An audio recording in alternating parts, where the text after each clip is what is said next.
Welcome to Pitmaster, an old Virginia smoke podcast. I'm your host, Luke Darnell. This week on Pitmaster, we have the GOAT, the big guy, Darren Warth from Smokey D's. He's cooked everything, he's won everything. A great podcast here with a lot of good info and advice on the mental game. There's a lot of great tips and a lot of great stories. This is a great one to give a whirl. So please join me in welcoming Darren Warth.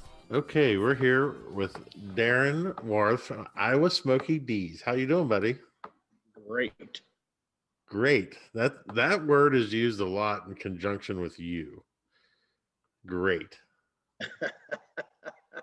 People refer to you as the GOAT, the greatest of all time, which is pretty neat because I've been working on this research project, and I had Barbecue Data run some numbers for me on teams that have combined GCs and RGCs. And it's not even close in terms of who's at the top of that list. You've either RGC'd or GC'd 35.8% of all the contests you've cooked. Yeah, that's really just, if you count, that's only 2007 and later. Yeah. I think if you bring that, I always figured a third of the time I'm either first or second. Yeah. Yeah, that's just an amazing statistic that I just saw today, which happened to be the same day I was interviewing you. And I was like, this is cool. So how do you feel when people call you the greatest of all time? I mean, it's fun.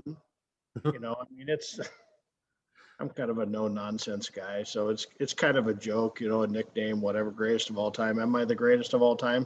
I doubt it. I've won a lot of contests, been there, done that. Yeah. Been on every major stage. So, it's just, I don't know, just kind of a legacy. Someday I'll probably look back at it and say, wow. Right. But you're still in the mix. It's not like you're washed up or anything. You cooked the KCBS World Championship last year, RGC'd that, during a weird competition year, which, I got to cook every weekend to stay consistent. That's the hardest thing, and not being able to do that this past year was pretty tough on that. Yeah, I think that's probably a lot of tough on a lot of people, and tough on us too, just from a prep standpoint. It's just hard to get out of the rhythm. I don't write a lot of stuff. I really don't write anything down, so here I am. I said after the KCBS World Championship, I said, you know what? I'm going to put all this stuff on paper about what I did. Terry's like, you got to get that done. You got to get that done. And guess what? I didn't do it. You didn't Don't have a clue. Don't have a clue. Start from scratch over again. I'll just call it and say, what'd I tell you? Which I've done many times. Yeah. So what was that? How did I do that again? How did I do that again? What's that recipe I gave you? Can I have that back? Well, one of the coolest things that I think about the way that you attack a competition cook, especially if it's a major, was the first time that I was cooking close to you at the Royal, and I got to see on day 2, I got to see that level of focus and that level of confidence that I had not seen in a lot of other people that are cooking. Where does that confidence come from? I'm not sure. I think you just, I believe that barbecue is a mental game. Yeah, you got to cook good food and you got to be consistent. But if you don't have, when you get into the majors, if you don't have your mental game on, game over. There's a lot of people that I just wish I could get one call. Well, what kind of attitude is that? Right. I'm here to win it. It's not about one call. It's about winning it. So if you go in with expectations that, hey, I hope I get one call, are you kidding me? I hope I get 4 calls. Right. So I think it's just going in with the right frame of mind. I always say when I'm at the majors, I kind of get this feeling in my head that I'm Tiger Woods over the ball, and everything's quiet and getting ready to tee off, and the intense focus. That's kind of what I feel like when I get into barbecue mode. And a lot of times I have to take myself back that I have to think of it, hey, Tiger, start looking at the ball. Don't pull your head type thing. So Yeah, and I think that's probably some of the best advice that you could give a new person getting into this is the to develop that mental focus and that confidence. yeah, from a new person standpoint, I see so many new people and they're so tied up in what do I have for a cooker and what rubs do I use and what sauces do I use. You know what? It doesn't matter. It really doesn't matter. You just still have to cook good meat. You don't focus on taste. You focus on tenderness. Yep. You got to cook it right. And if it cooks right and it feels good in the judge's mouth, guess what? It's going to taste good there too. Now you can't pull any wild things and flavors out. You kind of got to stay between the boundaries that most commercial rubs today and sauces, they keep you in those boundaries. Hmm. I always say, we won our first 27 grand championships when we were the Smoking Clones, and we put Smoking Guns, Hot and Blue Hog on everything, all four categories across the board. Did that for 7 years. I mean, it's kind of crazy, but I think I could probably do that today and still win. Matter of fact, I kind of do that today and still win. It's funny. Everyone's always like, what do I need to add to my process? What do I need to add to my process? And 99% of the time it's taking shit away. It does a way better job. Yeah, I don't care. You can cook your chicken on a piece of foil in a pan, in a muffin pan. It doesn't matter. It really doesn't matter. And I think everybody gets so tied up in, I'm going to go take this class and somebody has a little different tweak. And the class probably, I mean, for a lot of people, it helps them, gets in the game early, but, it probably causes them more damage, gets their mind thinking way too much. Quit focusing on all the, just the peripheral stuff and focus on cooking good meat consistently all the time. Make it the same every single time. Yep. Yep. So you've had prior to opening a restaurant, you've had a lot of different career stuff. And how has your career and life experiences outside of barbecue prepared you to be the pitmaster that you are? Well, I used to be in the logistics business, so I always in college I wanted to be an architect. And then I found out that you had to take design classes. Those people are weird. So I was out of the design business. And so I went into business. And when we come out, then I wanted to be an insurance actuary. Don't ask me why I wanted to be it. And I get through this and I'm like, okay, this isn't it either. I'm just going to get a business degree. So here I am out of college, unemployed, trying to figure out what to do. And I got a job as a dispatcher in the transportation business. And it was a super high stressful job. I mean, I worked 65, 70 hours a week, got calls 24 hours a day, and made 15,000 bucks a year. But it taught me a lot. It taught me a lot about being organized. It taught me a lot about having a process. And as I grew up from being a dispatcher up to a VP of logistics, I learned about how to manage multiple things at once and how the process affects. And if you have the same process every single time, you can expect that the outcome is going to be the same. So I think whole process improvement, quality management, that whole training just leads into anything. I'm owning a restaurant's easy. You ought to be trying to be a dispatcher for 60 or 70 trucks. I mean, it's crazy, but it's so much easier. You just walk in, you walk into the restaurant and say, hey, guess what's broke? What's broke today? That's the attitude I go in. What's broke today? And they'll go, oh, nothing's broke. Oh, great, sweet. Or if something's broke, you fix it, on you go, next project. So, it's just taught you to be, very flexible and keep the process the same and be consistent. Yeah, I think another thing that everyone talks about on here is how important it is to have the right people around you. Like, I know that Sherry does stuff in the trailer that really uh helps you out and keeps you organized and clean, and Kim does it for me. But that's true in pretty much any facet, I think. I mean, I know your right hand woman at the restaurant, Amanda Derflinger. She keeps it on the straight and narrow, doesn't she? She keeps saying, well, she's my sounding board. So when I get these crazy ideas, I'm like, what do you think of that? And sometimes I get that look like, no, you know, and sometimes she buys into it and stuff. So I get those looks all the time from Kim. Like, what made you think that that was a good idea? At least I try and bullshit it with Amanda before I try and implement it. Sometimes you get one through, though. Yeah, yeah, I throw her for a loop. We talk a lot about success in barbecue, but one of the things I like to talk about are failures in barbecue that helped you learn something. Do you have a favorite failure of yours that really taught you something? Well, I'm not sure it was my favorite one, but I still get a good laugh about it. I go back to 2019 Jack Daniels. We're sitting at the World Championship, and I had in my mind, and we weren't having a good pork year. Okay. I mean, the pork just, I could not hit in pork.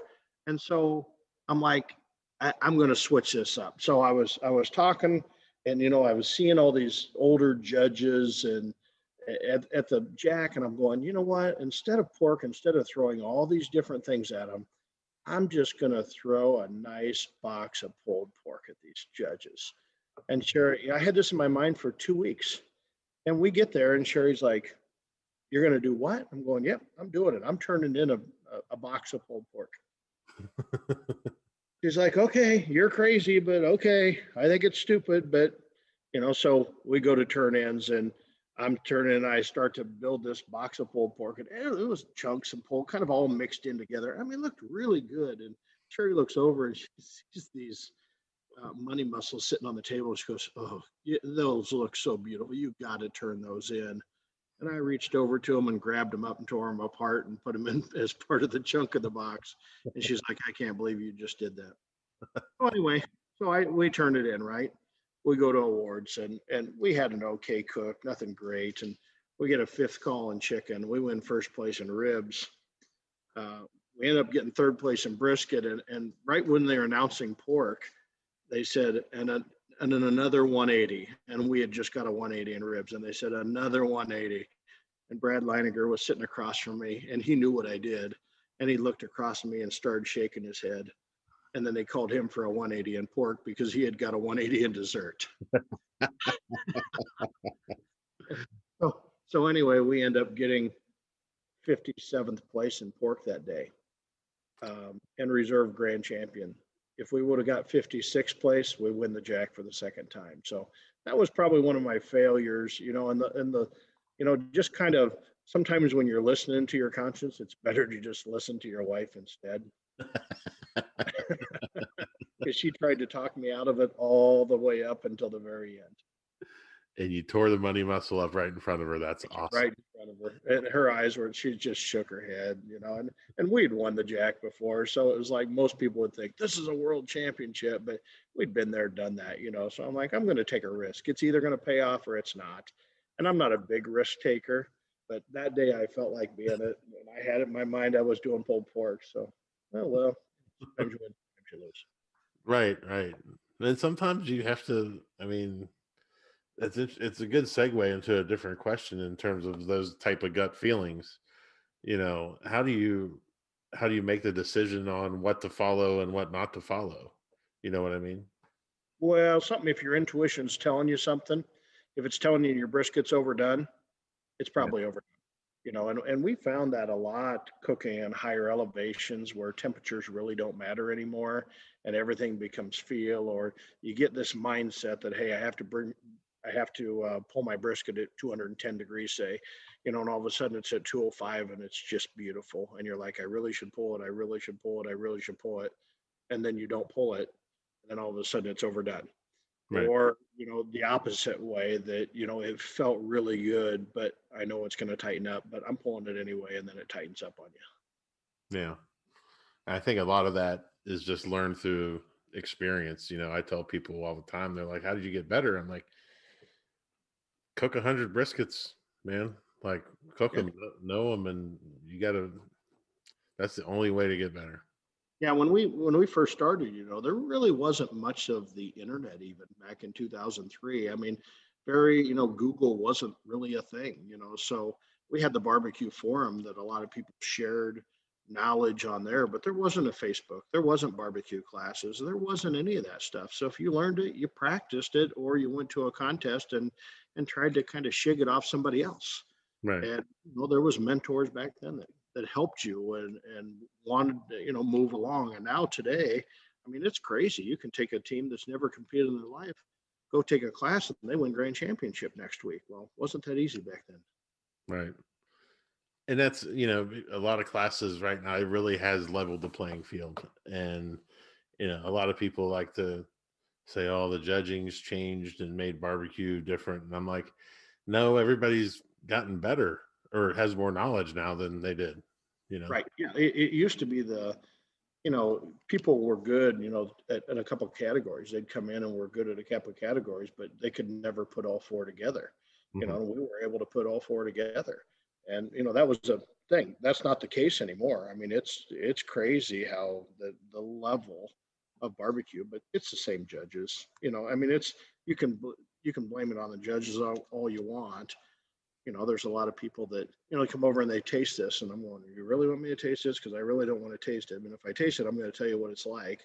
And then I tell them what's wrong with it, and then they can't figure out why they didn't win. I'm like, okay, this really isn't that good. It's one of the hardest things out there. And when people bring you food, and I tell them the same thing. I'm like, if I eat this, I'm going to tell you Yeah, exactly how I feel about it, and you're probably not going to like what I have to say. But exactly. so what you've won everything, you've done anything. What's the most surprising thing to come out of competition barbecue for you? Well, I just think it's some of the people we met, along the way. I mean, who's to think that I'd spend 2 days with Bill Murray at his house Right. because of barbecue? I mean, who's to think that I'd go out to dinner with Rodney Crowell and all the people you meet along the way? I mean, it's crazy where barbecue connects a world together, and I think, the one thing about barbecue that I always say is, I could be anywhere in this country and be broke down, and I guarantee I'd have help within an hour Yeah. because there's so many people that know so many people of how, here's what's going on. It's such a tight knit community that, I don't think there's anybody in the barbecue world I wouldn't invite into my house to spend the night if they needed to. Well, Bill Gillespie. I mean, come on. Oh, Billy. I just like the way he says lobster. He says everything that way. I Yeah, love I love cooking with him in Southern Virginia, so I can translate to those people and what he's saying. old Channel 415 Billy.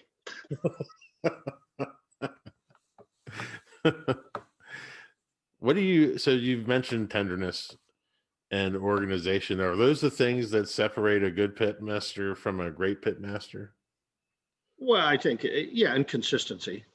Just being able to put the same food out every day, week in and week out, being able to focus. But yeah, this isn't difficult.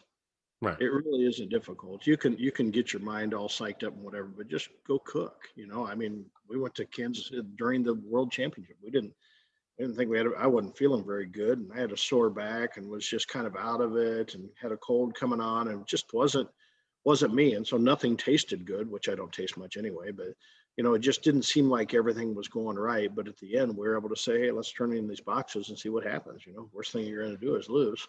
Hmm. Yeah. But yeah, consistency. I mean, that's the one word that whether it's competition barbecue, whether it's in the restaurant, whatever it is, consistency is like one of the keys to making everything happen. Yeah. Let's switch gears a little bit and get into some gear questions. And because you love things. Every grill, you got them all. You got all this stuff. It's fun. What's one of the best or most worthwhile investments that you've made in competition barbecue? One, one of the what I mean, investments I've made. Yeah. Maybe the 6 or 7 gear pits. I don't know. I'd have to have Sherry go out in the garage and count. you know, just, the gear pit. I mean, just cooking on a gear pit. I mean, it's no other. I was joking last week with somebody on the internet. They were showing their nice fancy pit, and I said, oh yeah, they're really nice, but Jambo's win world championships. Other cookers just win championships. And if you think about Jamie Geer, think about Tuffy Stone, just all the, and all the championships world championships we've won. It's just crazy. They're just magical machines. They're a lot of fun to use too. I wouldn't trade my 2 for anything. Well, maybe for another one, but maybe. I've been put on Jimbo buying hiatus for a while. So have you? Yeah. Hate when they do that. Sometimes people want to replace Jambos with golf carts. That's not good either. So when you first started out, when you and Sherry first started out cooking, what were some of the best decisions that you made in terms of getting into it? Well, I think it was, a little story. Our first contest back in 2003, we're sitting in Sedalia, Missouri, and we pull up to this contest, and there's 60 teams, and lots of Kansas City teams, and I knew quite a few of them just from the barbecue forum. Never met them in person, but just knew them there. And we pull up, and there's this beautiful spot real close to the judging tent. I'm not sure why nobody took that spot, but we went up and took that spot and got all our stuff set up, and we were going around. And then I started to cook, and that's back when we were low and slow. I was lighting the pit at 8, 9 o'clock at night and tending the fire all night long. And we had taken 2 vehicles. I had a brand new Gator pit that I had bought, and we had a pop-up trailer, a pop-up camper, and we'd brought the neighbors. It was like a 6-hour trip, and we had just having the time of our lives till it started raining all night long. And then we learned, it just piled up the rain. Well, we were in a low spot, and that's why nobody took that spot. So by morning, it was just, ankles, mud, the easy ups were leaking. I was sitting out there in a lawn chair. I was miserable. And I go to the, the restroom, the bathroom at like 6 o'clock in the morning. And I'm coming back, and something just feels eerie. Something is not right. And all of a sudden, an 85-mile-an-hour downburst comes through the site, and it twists the circus tent right behind us. And I run back. I knock on the camper door, wake up Sherry, the neighbors, everything. Get in the Suburban. And this storm blew through and just toppled brand new easy ups, melted them to the firebox. It was the most horrible. And here I am. And, I'm like, I'm done. I am just done. And Sherry says, nope, you bought all this stuff. You're turning in. Oh, we did our turn-ins. And I remember I had cooked a full bone-in chicken breast as my chicken category. And I cut 6 slices all the way through the bone and everything. And that's what we turned in, full bone-in. And the pork never got done. It was a nightmare. Well, we got 2 calls that day. Instantly hooked for life. Right. And so I always tell people it's all about overcoming adversity. That's about overcoming adversity, and that's kind of where that comes from. Worst day of our lives, but probably the best day of our life. Right. And those first 2 calls are the most expensive calls in the world because yeah, I always say, man, we're over $1 million into it now. So if she just would have let me quit, I'd still be fishing. So we talked about the pits, and we talked about, everything, all the expensive stuff. What are some purchases of under $100 that really have helped out your competition game? I tell you, it seems simple and it seems stupid, but a disposable injector. They're $1, 40 cents, 50 cents, $1. Crazy. I have for years fought different injectors, and it didn't get clean and it got moldy or whatever. But just a simple disposable injector, one for each meat that you're injecting, inject it, throw it away. If it breaks, grab another one. Any vet supply, just the best thing ever. It's probably, I'm not much into electronics. Yeah.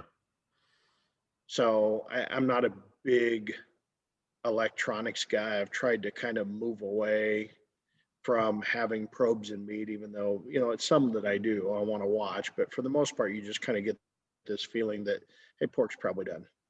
Hmm. So anyway, yeah, I would say the disposable injector has changed my life. I think it would be remiss of us to not talk about the butter cutter. Well, that's kind of the favorite gift, but and that's Oh, kind of the toss up, right? So, you know, I mean, the butter cutter. People see the butter cutter and they're going, "What?" But a simple butter cutter on Amazon for $3, $4, $5, whole stick of butter, whew, cut all at once. It life. amazes. I mean, it's life changing. Yeah, you saw me cutting butter with a knife, and you're like, "What are you doing?" Yeah. Don't you have a butter cutter? And you look Butter. at me like, what? I've given the butter cutter to a lot of people. They're like, "What is this?" I'm like, "Trust me." Trust me. Trust me. Oh yeah, butter cutter's a great tool. Tweezers, little tweezers, just little things that make it better. Yeah. So you don't depend on technology in your competition approach too much outside Uh, of the chef alarms. no, I actually hate it.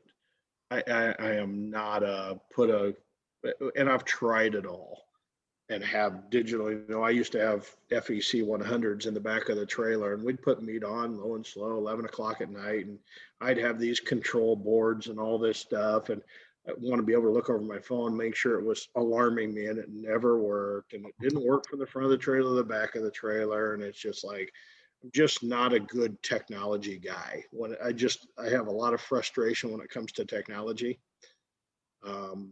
so I just try and stay away from it. Just avoid it. I remember I used to when I first started with on the backwoods or the Webbers even, and I would run the Barbecue Guru Cyber Q2, and I would take a laptop and have it like running into the laptop and graphing everything. And I was like, man, one day I was just like, I gotta stop this. This is stupid. Yeah, Ryan Newstrom with Big T's. He used to have a whole of these WSM set up, and he had this whole thing monitoring every single temperature. And I'm like, you know what? It doesn't matter if your pick goes from 270 to 290. It doesn't matter. It really just don't let it go out.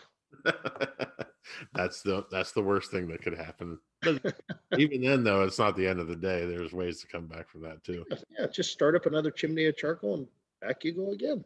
Right. Don't open the door. Right. So okay, let's talk about some influencers. Who's impacted your life the most in competition barbecue? I say that's probably a tie. I would say a tie between Phil Hopkins at Smoking Guns, Barbecue, and Rod Gray. And both because early on kind of took me under their wing.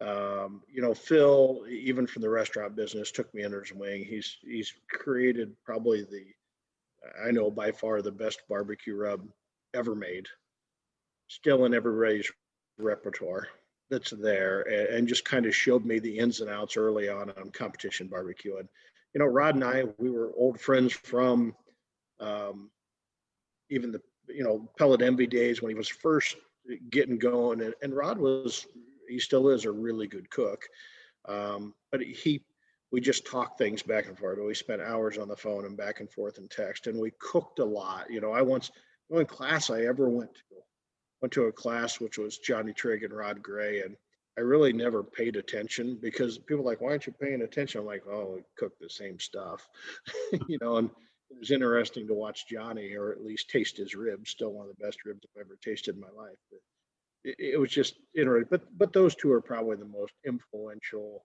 when I look back. And not to forget, and also Sterling Ball. He was back when we were hot and kind of started to fall off a little bit and said, are we really into this game or not? And Sterling was kind of the mentor that pumped me back up and got me really re-enthused about competition barbecue. Mhm. Uh, and kind of made it a challenge and kind of brought me back and got me re-excited about it. Because there was times it's like you're kind of going through the motions and Mhm. like, okay, is this for me? Is this for me? But you know, Yeah. probably those three. When you hear the word successful in terms of barbecue, who's the first person that comes to mind? I would say Mike Mills. Mike Mills. You take Mike Mills, I mean, you take a guy that was just a normal small town guy and goes in and does everything he did in competition barbecue and kind of built this restaurant. I'll call it an empire, a small empire, but you know, super respected amongst everybody. I don't think anybody could ever say there was a guy like Mike Mills. He loved everybody. He'd give everybody the time of day and stuff. So I mean, to me, that's success. Yeah. Yeah. The barbecue world is going to miss Mike for sure. Yep. When you're having an issue outside of me, who else do you contact for help? That's kind of a tough one. Usually, what I try and do is I figure out who's. So if I got a pork problem, what am I going to do? I'm going to go to who's winning in pork, and I'm going to try and just kind of nibble away at things and try and get ors. Maybe somebody that's been to their class. I'm not a big class guy, but I'm really good at. Hey, you went to their class. What they do? There's definitely an art. There's an art to it. There's an art to it, going through. So, I mean, just everybody. You got to go to who's winning. I mean, it's crazy. I still get emails, about every week, and some people just aren't. They're just blatant. I mean, they will come out. I'll get an email that says, "Hey, can you send me over your pork recipe? I'm not doing very well in pork." Really? Have you seen my pork scores lately? First of all, and second of all, it maybe warm me up a little bit first before you. Hi, how you doing here? Buy me dinner first. Yeah, I mean, I'll help anybody, but just to out of the blue, somebody I don't know, hey, send me your pork recipe and send it on my company Facebook page, and just constantly just won't give up, just over and over and over again. Just give me anything, give me anything, give me this, give me this, give me this. Do you have like a fake recipe that you send to people? No, I just avoid them. So are you a superstitious guy? Do you have any rituals and stuff that you have to do at every contest? That we have to do. We started out, I mean, we used to be a lot more superstitious. We had, like the 922 shot. We started that years ago. Phil Hopkins, he used to have an 8 o'clock shot, or first he had an 11 o'clock shot. And Phil Morrow and Phil Hopkins, a lot of Kansas City guys had this 11 o'clock shot. Well, the young guys, we started Twyford and Scotty Johnson on it. We said, oh, we better do an 8 o'clock shot so we can get ready for the 11 o'clock shot. And so we had an 8 o'clock and 11 o'clock. And then we're like, you know what? We got to come up with something. So I've just had in my mind working through the timeline, when can we do a shot? And out of the blue, I'm like, we got to do a 922. And they said, why 922? And I said, who does anything at 922? Because when you cook, you're usually doing stuff on the hour or the 15 minutes. I put my chicken on the 10 and wrap my ribs at this time and whatever. Nobody's doing anything at 22. So we kind of stuck the 922. And then it started there, and then it kind of exploded that people made the 911, and they, drinking is just a big part of the game. But superstition, the other thing I like to do, I like to get in bed by 9 o'clock. That's kind of one of my things. It doesn't always happen when I hang around you, especially. But more Jeff than me. Yeah, probably Jeff. Yeah, but the 9 o'clock curfew, because it was like I used to get up at 4:50 every morning. Now we've kind of moved that we're like 4:20 or 4:30 every morning, but we get up at 4:50 every morning. So I wanted to make sure that I was well rested, because it's just like any other day. So if you want to stay up and, hey, I'm a new team and I want to stay up and drink all night long, how good do you think your focus is going to become turn noon when you're tired and worn out? So it was always get to bed early, one drink on Friday night. It's kind of slipped a little bit, but so have scores. I'm allowed 3. I've kind of relaxed that rule a little bit just because. Okay, so is that on Friday night? So that doesn't count your Friday afternoons? No, it's just 3 on Friday. That's all I'm allowed.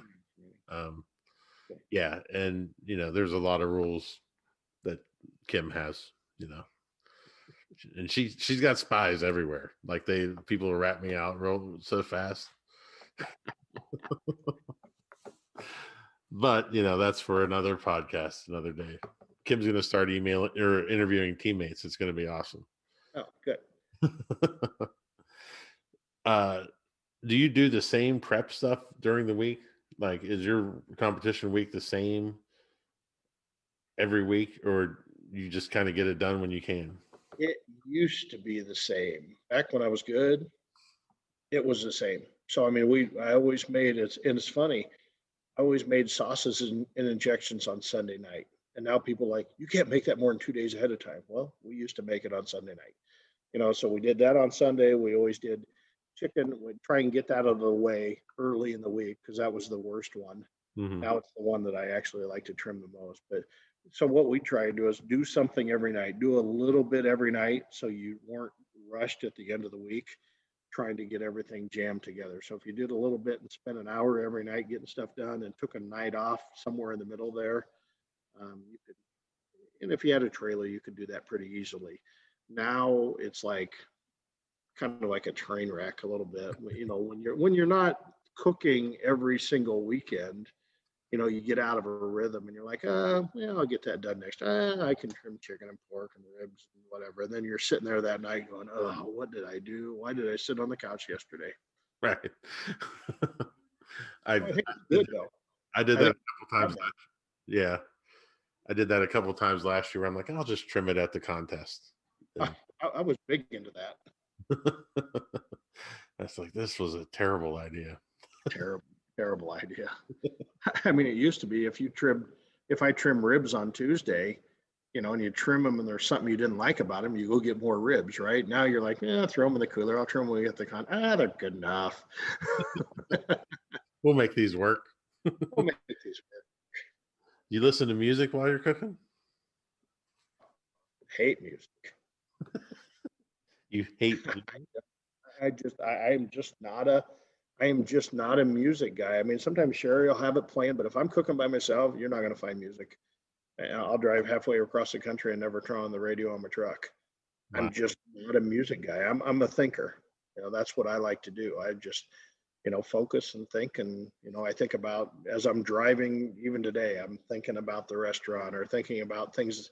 It's just my me time, and I've never really been a music guy until, I mean, once in a while, a guy has to slide in a little bit of Journey and REO Speedwagon and just like Bill Gillespie. Just like Bill Gillespie. I knew I loved that guy for a reason. He's permanently stuck in the 80s. That's amazing. Yeah, I just like to go back once in a while, sing a little Lucy in the Sky with Diamonds and that type of stuff. So when you guys start a new season, do you set goals for the team? Do you have goals, or is it just as we're going to try and win every contest we cook? Yeah, no, we really don't. We've never set goals, and so that I remember that we would ever say, "Hey, let's try and win this many or try and do that." I mean, ultimately, you just want to be competitive, and when it gets to the world stage, you want to be really competitive. Yeah. But no, we don't. If you set a goal, then you're probably going to be disappointed in competition barbecue. Right. Right. You said something to me one time that I repeat all the time to people, and it's, whenever this stops being fun, that's when I stop doing it. Yeah.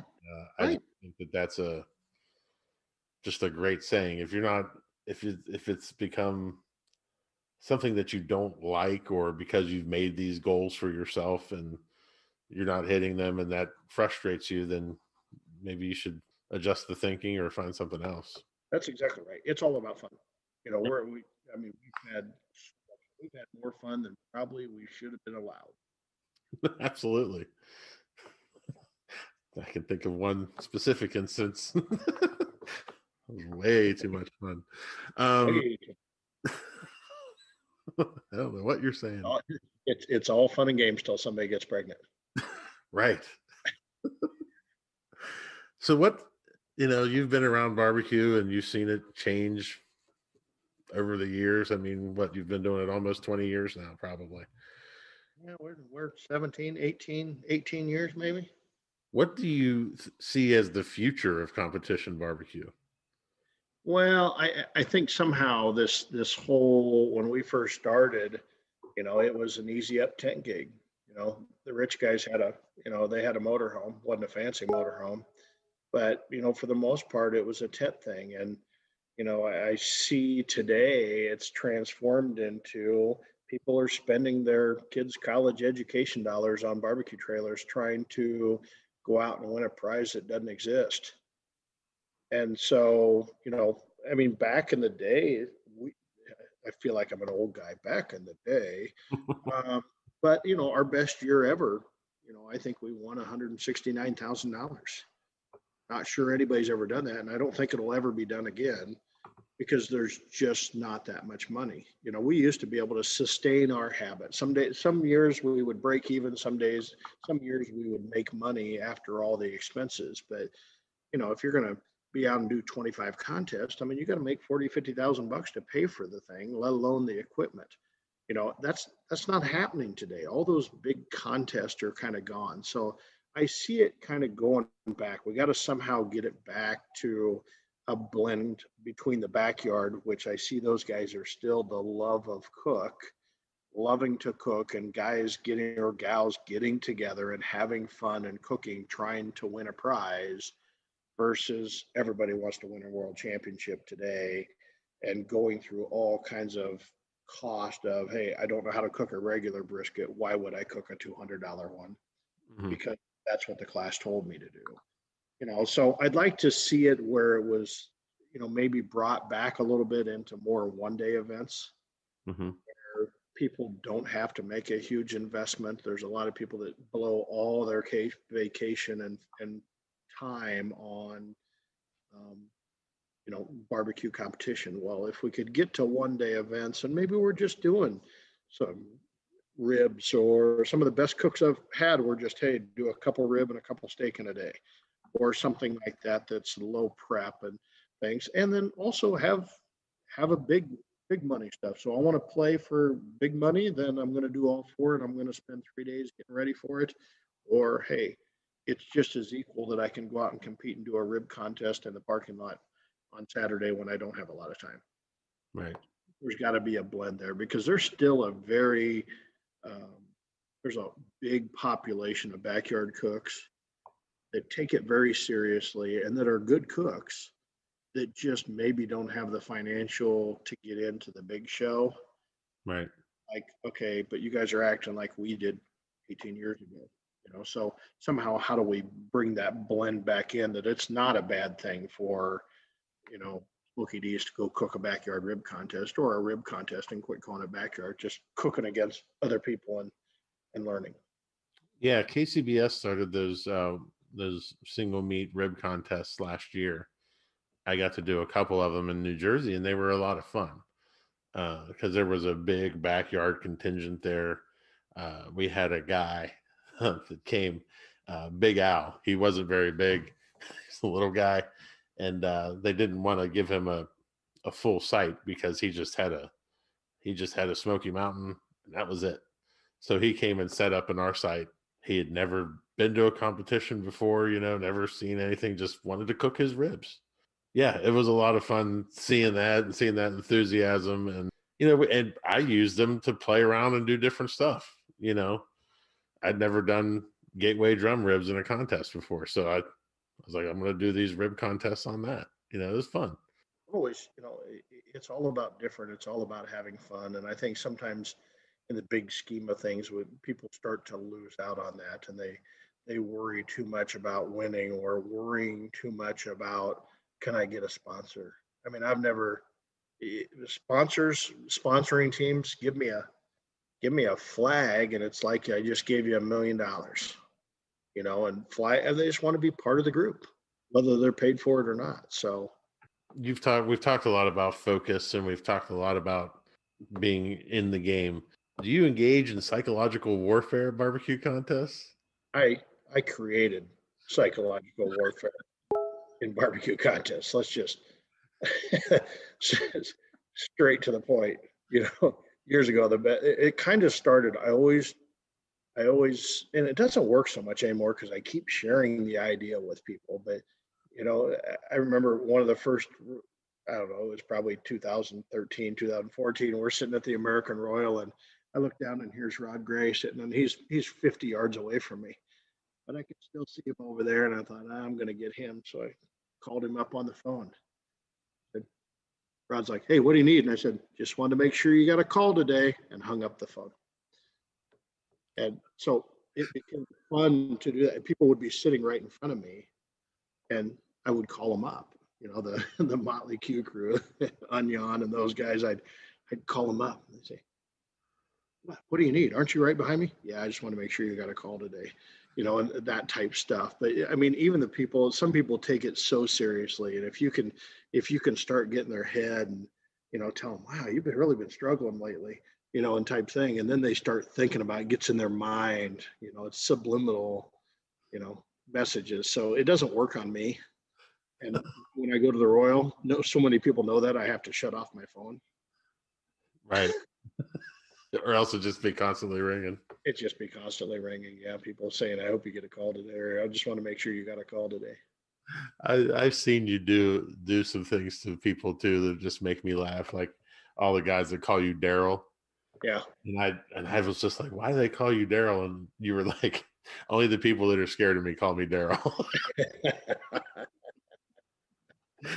Oh, I created psychological warfare. I just think that's a great question because, there's so much to it in terms of you can say one thing to some people and you can see the switch flip in their head a little bit like, oh, maybe I should pay attention to what I'm doing, like. Well, like that hat you're wearing, Luke. So, First thing, now all of a sudden, now you're going to be going, "Hey, Kim, is this hat cool?" nope. Kim loves the hat. I've even got a blue one too. That makes me want to sing the OVS, Old Virginia Smoke. Stay tuned, buddy. There's a new one coming out soon. I won't be able to get that out of my head. I'll sing it for days. There's a new track coming soon. It's new fantastic. Track coming soon. Are you gonna be TikTok famous with it? I might use it to do my very first TikTok, by the way. I would. Absolutely. TikTok's terrifying. What do you think's missing from competition barbecue these days? There's that level that everybody's too damn serious. Go out and have fun. I mean, but there's still people having fun, don't get me wrong. But, not as much fun as we used to have. Right. There's more focus on winning and producing results than just playing the game. Enjoy the game, meet the people, meet the friends, have the good food. That's what competition barbecue is about.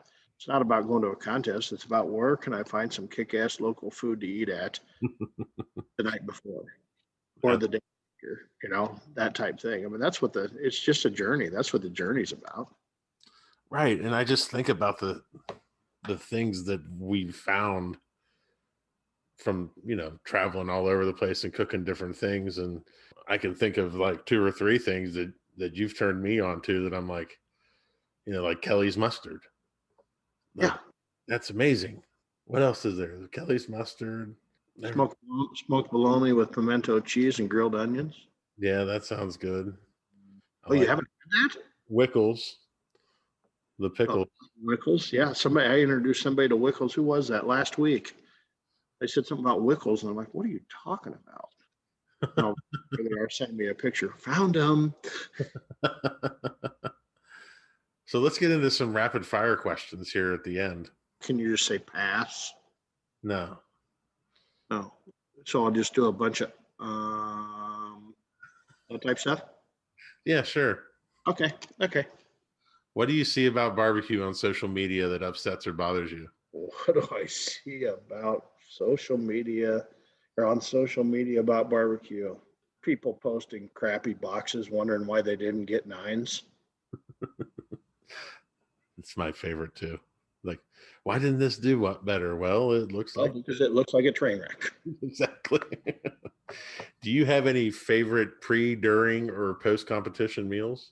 No, I got to have breakfast, and the Shigan breakfast, of course, is numero uno if you can get the Shigan breakfast. Otherwise, it's funny because people got onto I like breakfast. So now I find myself eating like 5 breakfasts on contest morning, and then you don't eat the rest of the day because I don't eat my stuff, but it's just breakfast is a big thing. I used to like to stop and after the contest and get a fillet of fish from McDonald's.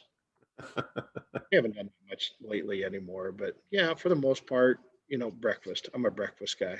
Thank God you didn't go Donnie Teal on me there with his Tijuana Mamas. That's Uh, gross. those are those are horrible. Still can't believe where we found out in Florida, right? That was terrible. Yeah. Oh, horrible. What's your favorite present that you like to give to people? You've already sort Yeah, of the butter cutter. That's a favorite. Butter cutter or bourbon, one or the other. bourbon. Bourbon's a good gift, and unless people switch out the bourbon in the bottle. Oh boy, memories, memories. Memories. I don't think that one will leave for a while though, because there will be some payback at some point. You gotta let people know, So these guys, Luke was bringing me a bottle of Blanton's or 2 or 3 from Virginia because he could get a hold of it and I couldn't. And we're up at Teddy Camp this summer in Minnesota, and so I go to get my thing, and I showed up a day late because I had things going on at the restaurant. And I get there, and they give me the Blanton's, whatever, and I'm fine, pack it away, take it home. And so I'm sitting here, and Jeff showed up one night on his way through the deer hunting, and he goes, "Hey, let's drink some of that Blanton's." So I get out the Blanton's, and he's inspecting this bottle. I'm like, "What are you doing?" So we start drinking, and it's okay, and whatever. And these guys had taken a Blanton's bottle and drank it and then filled it full of black velvet and maneuvered the wax ring back on it so that I was thinking I was getting it. So, Jeff was like, it was crazy. I'm like, I'll get you back. So these guys are all laughing, texting back and forth and laughing at me, making fun of me that I didn't know because I thought, well, I haven't had Blanton's in a while. It's okay, but this isn't anything great. So Jeff goes out in the garage and I go out in the garage with him. I had Sherry switch out his Blanton's for black velvet again. And he came back in and just started drinking. He goes, "Yeah, I really don't like Blanton's anymore. I really don't like. Yeah, I think it's overrated." Oh, I think it's one of the best gags of all time. It was what. A matter of fact, speaking of TikTok, I saw somebody did that the other day on TikTok. It was a gag thing on TikTok. I saw them put Rebel Yell or something. No, H&A or something. Yeah, they stole that from us. That's my pastime now. TikTok, watching TikTok videos. I learn so much every day. TikTok. I had to delete the app. It just got too much. Yeah, because you were just spending 6 hours a day on it. Right. What do you think are the biggest misconceptions about you? Misconception. That's a tough one. I don't have a clue. I don't think there are any really. What are the biggest misconceptions about me? What you see is what you get. Right. There's no mystery there. Pretty straight up guy. Yeah, they all, maybe that they think that I'm a great cook when really I'm just an average cook that knows how to cook average all the time, consistent. Consistently average. I'm consistently mediocre. If you could have a giant billboard anywhere with anything on it that gets a message out to millions of people, what would you put on it and why? Wow, this is, there's multiple answers to this. I've heard this one in the past, and probably the one that is a Sherry saying. It's just be nice, be nice. Now, ultimately, I always wanted an eat here one. Always wanted that sign on the restaurant that said eat here. But the really serious part of me, or the not so serious part of me, says I'd love to have one that says stop the bus and let my brother jack off. Because it would make millions of people laugh. Exactly. That's a great one. That might be the best answer ever to that question. That was my intramural softball team in college. Hey, we got to have a name. Okay, stop the bus and let my brother jack off. At awards, we won these awards, and they're reading it off, and they're like, "What?" Oh man! Everybody would laugh. If we could just, if the world would forget about the world for a minute and just start laughing, eliminate all the keyboard cowboys on Facebook and all that other bullshit, and just have fun. Nobody cares. But at the end of the day, nobody cares. Right. I tell people that all the time. They're like, "Oh, I did this." I'm like, "There's 20 people in the world that think that's awesome." Exactly. Yep. What's a last question?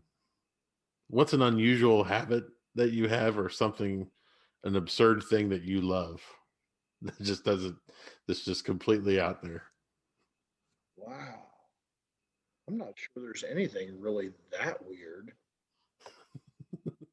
It's a tough question. I It mean, is a tough question.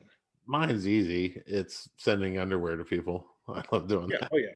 Yeah. Until they changed them. Apparently, they've changed them back. Yeah. Don't fit right. They don't. The waistbands are wrong. Yeah. Wrong. Slip down. I mean, how many pairs of underwear is enough? That's had that conversation with Kim yesterday. And she's like, "There's 70 pair of underwear in here. I think maybe you could, take some time off." I don't know that there's really anything where maybe we're Sherry. Maybe she can answer this because I'm just kind of a normal, average guy. You do have tanning bed goggles in your truck. I do have tanning bottom. Yeah. You're Of also, course, I haven't been tanning bed in a year or two, but you also have zero fear of tornadoes and think it's funny to terrorize yeah, other people. yeah. I couldn't imagine. You probably will never ever cook in the state of Oklahoma during tornado season. No, sounds terrible. Yeah. Just story, Luke. One time we were on our way to a contest and he's riding along and we're going to Wisconsin and we're cruising along I-80 almost to Iowa City and all of a sudden tornado warnings and it's 5 o'clock at night and it's dark out. I mean, it's stormy It's Iowa, bad. Yeah. no big deal. And so, he's like, well, there's tornadoes. There's tornadoes. Ah, it's fine. We'll get away from them. We're going north. They're going east, whatever. And we get just outside Iowa City, and the tornado siren goes off on my truck. Didn't even know I had one. And it's just this alert. And he's freaking out. And he's just in the passenger, just freaking out. And I'm like, what? And then I talked him into going Facebook Live. My mom was terrified. He was scared. He was scared of this tornado. And I mean, the tornado, I mean, it was at least 5 or 6 miles away. And we were just getting, he's like, are we going to pull over? I'm going, no, we're going to go a little farther. And we're going to turn north and we'll be out of it. And guess what, Luke? We got out of it, didn't we? We did, but it was terrifying. It was great. I still stand by that was a terrifying drive. Well, thanks for being on, man. I really appreciate it. Is there any sponsors or websites or anything that you'd like to get out to people? Well, I mean, as always, Smithfield's been a sponsor and, we support them and everything that's going on. Just, they've been great. Big Papa Smoker, Matt Grill, by far the best pellet cooker on the market. And, the 1-star and the 2-star, the most fabulous cooking machines there. And of course, Jambo Pits. Jambo Pits are, second to none. And then Pinky Swear. Get a chance, go out to pinkyswear.org. I mean, it's the most wonderful story. It'll have you in tears when you first read it. But it's one of the foundations we support as Smokey D's and on the competition circuit about giving, money to families and kids with cancer. So it's a great, great deal and lots of fun. And competition barbecue and being able to do it's allowed us to do that. So yeah, that's a great foundation. Well, thanks again, my friend, and I hope to see you soon. Sounds good. All right. See ya. See ya. Thank you for listening to Pitmaster, an Old Virginia Smoke podcast. Be sure to subscribe and like the podcast, rate the podcast, and to share it out with your friends. Also, be sure to check out the Old Virginia Smoke YouTube channel as well. For companies interested in advertising, please contact Old Virginia Smoke directly via www.oldvirginiasmoke.com. Pitmaster, an Old Virginia Smoke podcast, is edited by Chris Sedenka. Pitmaster, an Old Virginia Smoke podcast, is a property of Old Virginia Smoke LLC. All rights reserved. Copyright 2020. Oh, yes. Old Virginia Smoke.